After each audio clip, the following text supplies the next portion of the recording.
Rồi em Kỳ chào bà con nha. Xe rẻ bán rẻ. 25 triệu bao đăng kiểm mới bán luôn nha. Đổi rồi, bán hết. Bán sạch. 25 triệu bao đăng kiểm mới. Sơn mới rồi. Còn đăng kiểm mới nữa thôi, sơn thì sơn mới rồi.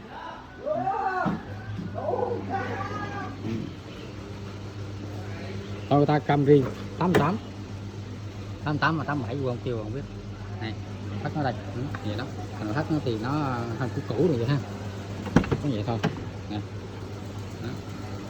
Vậy thôi. Cái lòng thắt nó thì nó không được đạt tiêu chuẩn như mấy thôi. Rất là đẹp ha. Máy móc im đăng kiểm mới. 25 triệu bán luôn cho. 25 triệu bán luôn cho.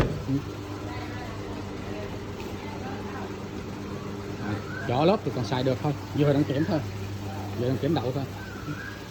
Bên nào cũng vậy hết, sơn mới hết nè, sơn mới đăng kiểm mới hết nè. 25 triệu thôi bà con, cả đống gì xe ấy.